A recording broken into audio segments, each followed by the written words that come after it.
اللہ الحمد لحضرت الجلالہ والصلاة والسلام على خاتم الرسالہ وعلى آلہ واصحابہ الذین هم اہل الفضل والعدالہ اما بعد فاعوذ باللہ من الشیطان الرجیم بسم اللہ الرحمن الرحیم فأما اليتیم فلا تقہر وَأَمَّا السَّائِلَ فَلَا تَنْهَرْ وَفِي أَمْوَالِهِمْ حَقٌّ لِلسَّائِلِ وَالْمَحْرُومِ قَالَ النَّبِيُّ صلى الله عليه وسلم الخلق عيال الله فأحب الخلق إلى الله من عياله أو كما قال عليه الصلاة والسلام قال النبي صلى الله عليه وسلم انا وکافل الیتیم ہاکذا او کما قال علیہ الصلاة والسلام. عزت مندو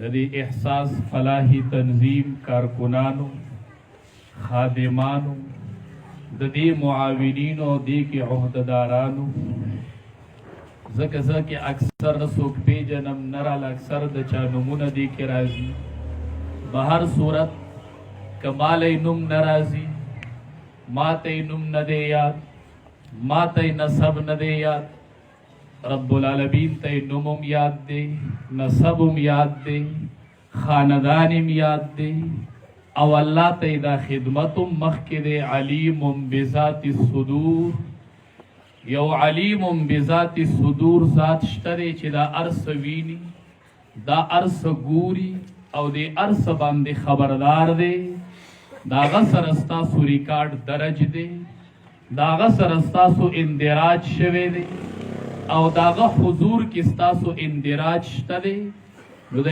اچا پا حضور کے او دا اچا پا ریجسٹر کے ستاسو نم تا حاجت نشتا دے او ستاسو نصب تا حاجت نشتا دے.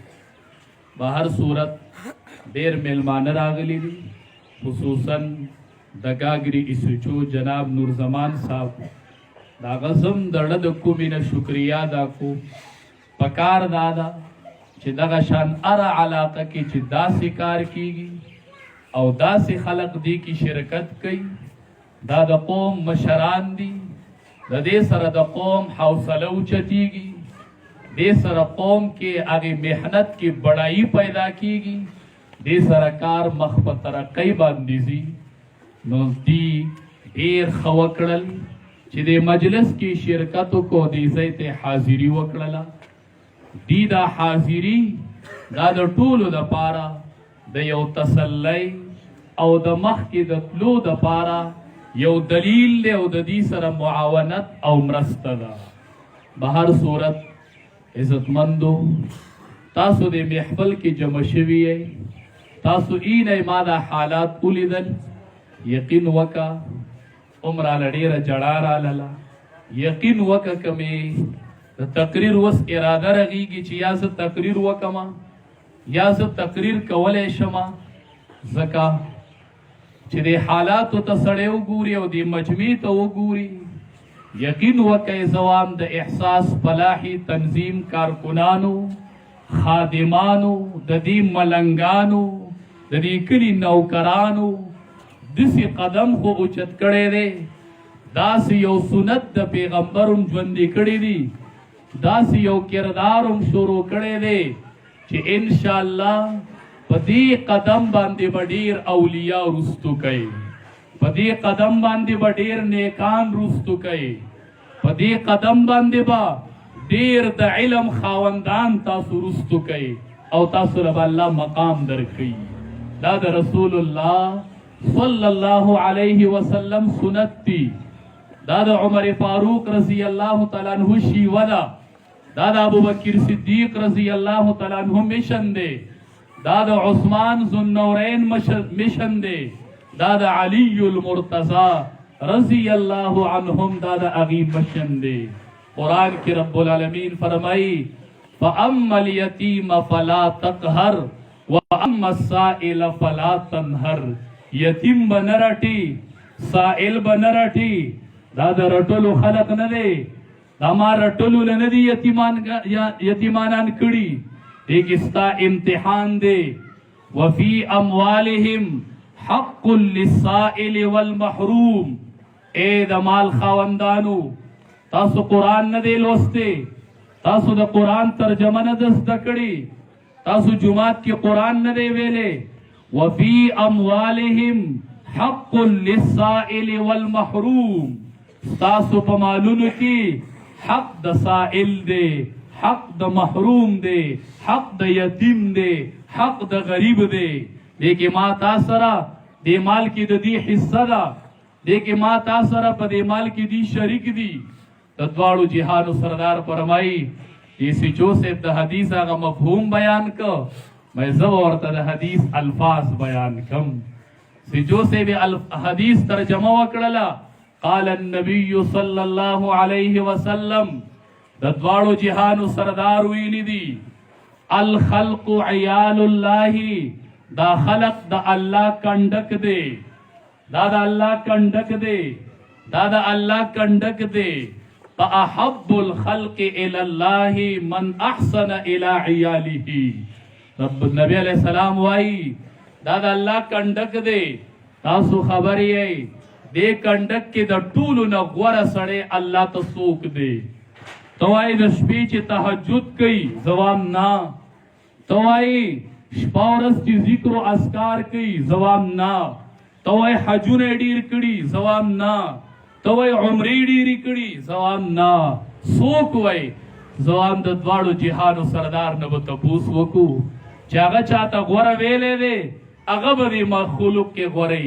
فاحب الخلق الى الله من احسن الى عیاله.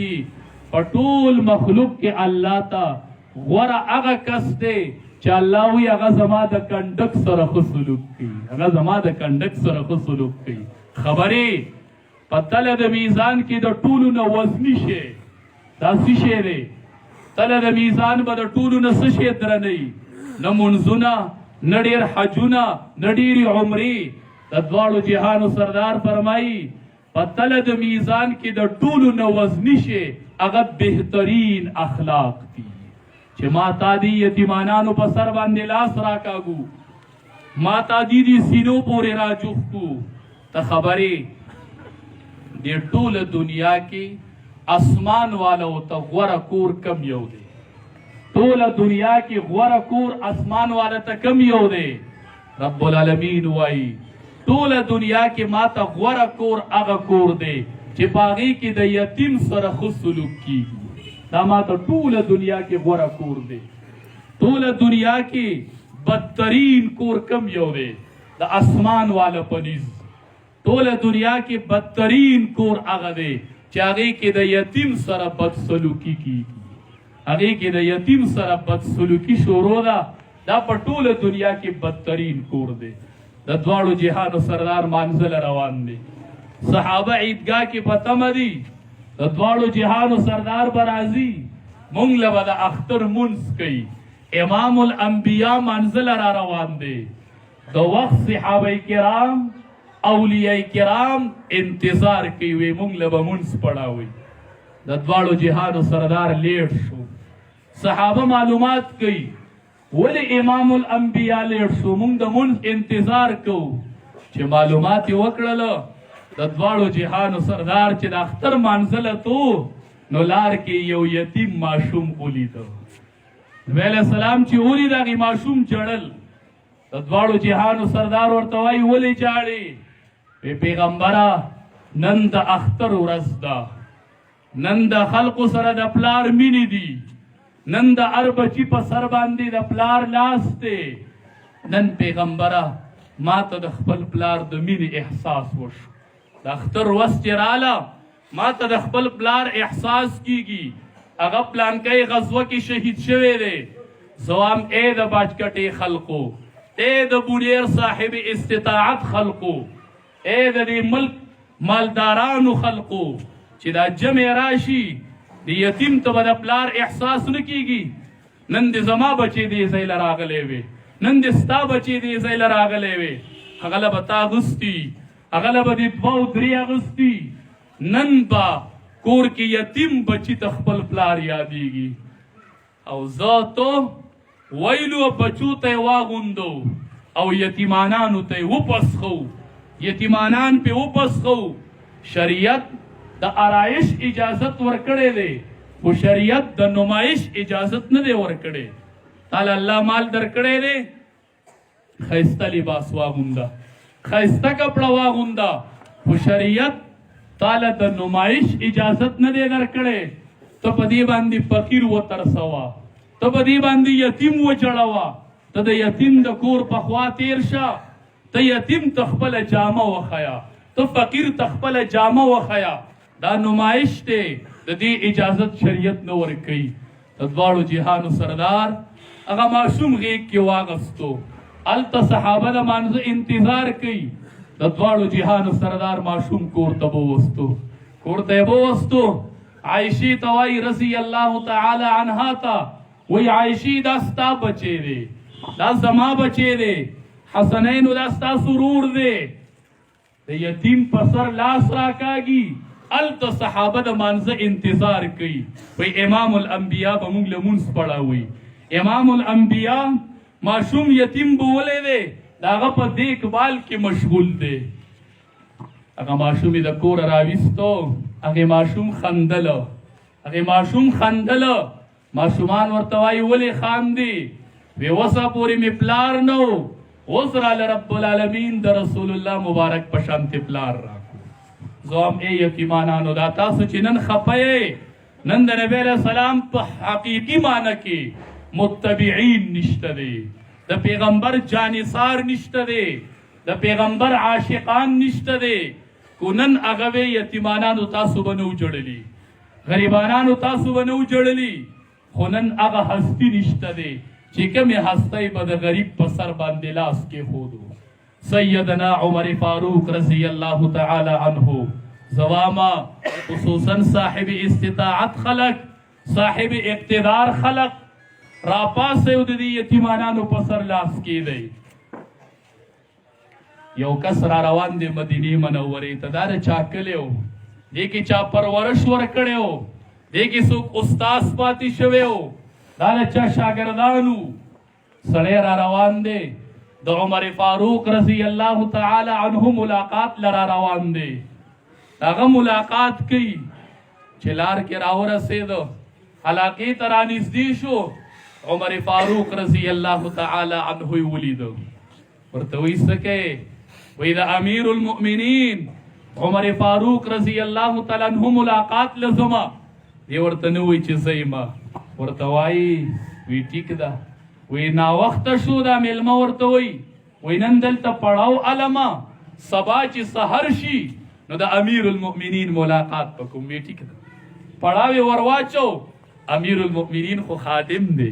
زوام اے د احساس فلاحی تنظیم کارکنانو، څوک درته خادم وای خوشاله ما ته خادم وایا، ما ته عهدهدار مه وایا، ما ته ملک مه وایا، ما ته سردار مه وایا، ما د ځان نوکر کا، ما د یتیمانانو د نوکر په نوم یاد کا چې ورځ د محشر راشي د الله مخکې به وامه چې امام مالک صاحب نه الله تپوس وکي تا دینی څه خدمت کړی دی. امام مالک صاحب دا امام شافعي صاحب نه الله تپوس وکي تا څه خدمت کړی دی. هغه وایي زه به امام احمد بن حنبل راولم چې ما دې تیار کړی دی. وایي چې ما نه الله تپوس وکي چې تا څه چل کړی دی، زه به دا یتیمانان راولم چې الله ما دا یتیمانان پاللی دي. بس زما دقه خدمتو او په دې د الله نه جنت غواړئ، جنت. عمر فاروق رضی الله تعالی عنہ دې میلمه ته وایي زما مناسب څه خدمت شته دی؟ هغه ورته وایي او یو خدمت دی، ما سره د خیمه کې بیبي ده، هغه د بچی بیماره شوله او زه خو مسافر یم، نو زما بیبي د بچی بیماره ده، نو که یوه زنانه دې راوستله چې زما د بیبي خدمت وکړي. موږ د عمر فاروق رضی الله تعالی عنہ پتنګان یو پتنګان.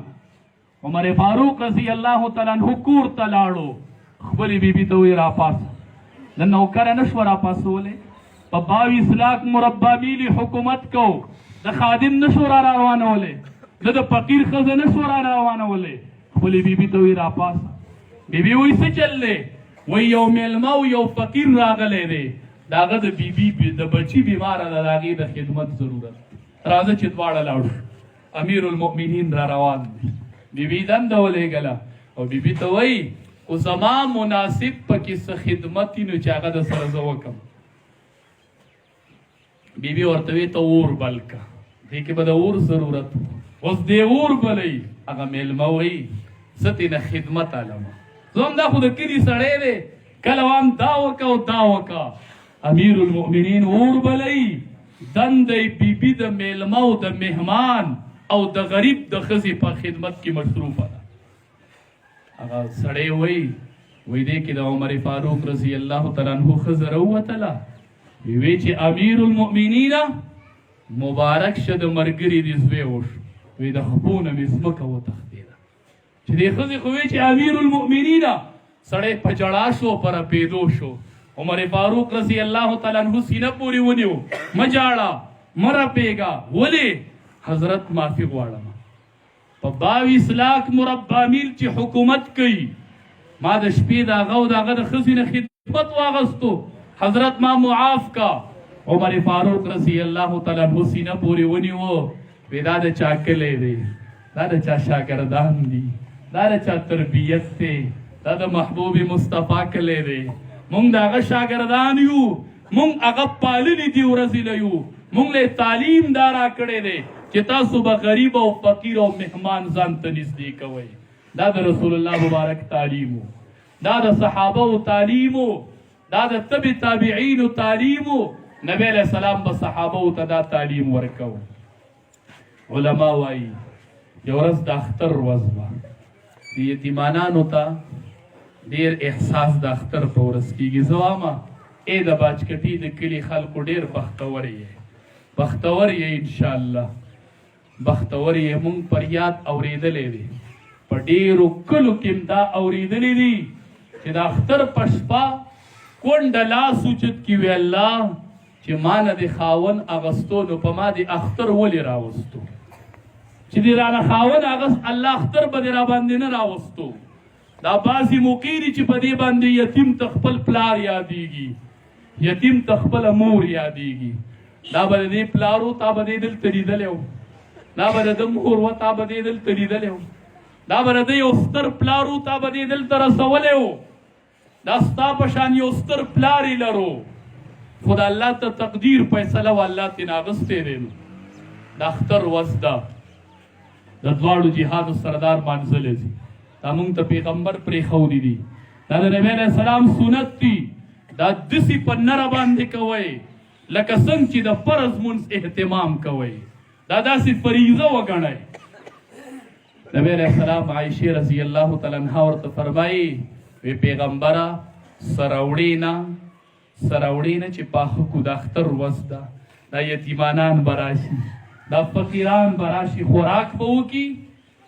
نبی علیہ السلام عائشې ته فرمایي عائشې زما خوښه ده، خو څه شته نه نو، شته را سره نه نو، دا زما خوښه ده، دا زما ډه غواړي، د اختر ورځ ده خو څه نشته دی. عائشې نو رضی الله تعالی عنها هغه مانځلله، چې واپس راغې چې وی کتل عائشې رضی الله تعالی عنها پخلی کړی دی، خلق یې راجمع کړی دی، یتیمانان ناست دي او د پیغمبر په کور کې روټۍ خوري. نبی علیہ السلام چې ولیدله نو ډېر خوشحاله شو، وی عایشې دا څه دي؟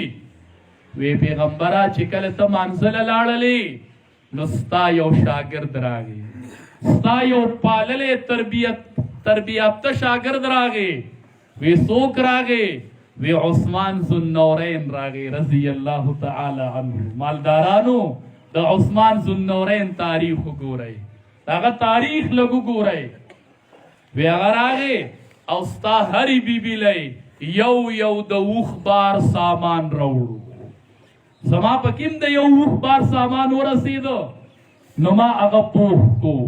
نبی علیہ السلام چې دا واورېدل داسې دعا یې کړې ده، مونږ وایو عثمانه رضی الله تعالی عنه ته نن جنت البقیع کې، خو داسې دعا درته د دواړو جهانو سردار کړې ده چې ورځ د محشر به راځي.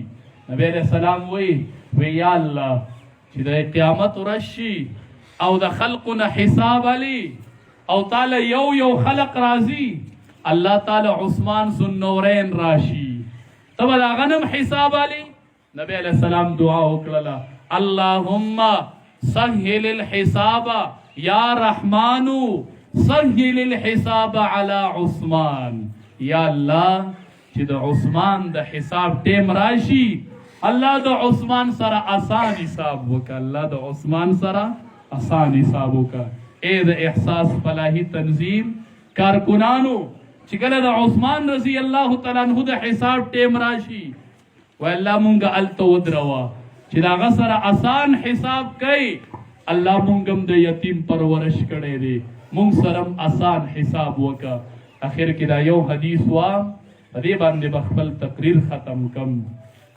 نبی علیہ السلام فرمائی انا وکافل الیتیم هاکذا نبی علیہ السلام فرمائی انا وکافل الیتیم هاکذا چې ورځ د محشر شي او چا چې د یتیم پرورش کړي دی چا چې د یتیم پالنه کړي دا د دواړو جهانو سردار دوه ګوتې دي سی اوچتې کړلې صحابه ته وی ما ته ګورئ انا وکافل الیتیم هاکذا اے صحابه وورئ چا چې د یتیم پرورش کړي دی هغه به د قیامت په ورځ زما سره داسې یو ځای وي دې دوو ګوتو ته وګورئ رب العالمین دې زمونږ او ستاسو د ټولو حشر د دواړو جهانو سردار سره وکړي زه به ذات خود واما که دا تنظیم دی که په ما باندې څه کېږي څه په ما باندې راولئ د شپې به په 1200 په یوه بجم تیار یم زه دا سعادت ګڼم چې زه د یتیم په حواله ودرېږم د یتیم په سر باندې لاس کېدم دا زه ځان دپاره سعادت ګڼم چې کلم داسې محفلي ما پکې شریکوئ ما نه پکې پیسې هلئ په ما پکې تاوان راولئ زه به شپه ورځ حاضر یم خو چې د یتیم معامله وه زه به بلکل لبیک حاضر جناب او زه به حاضر یم او بیا باش کټکلی تاسو ټولو ته پته ده به هر صورت دا پګړی او دا علم او دا ګیري سړی بدل کی ما 3 کاله دې سکول کې سکول ویلی دی څلورم پنځم شپږم ما 3 کاله دې سکول کې ویلی دی دې کلي روټۍ م خوړلی دي دې کلي مونږ له وظیفه را کړې ده 3 کاله مونږ دې کلي کې اوسېدلي یو دا کوسي په کوسي راته دا کلی معلوم دی مونږ ته هغه په سړه سترګه دا کلی ښکاري دا زمونږ مادري علمي ده دا زمونږ د علم د ابتدا کلی و مونږ به ورته بیا هم پاک نظر باندې ګورو واخر دعوانا ان الحمد لله رب العالمین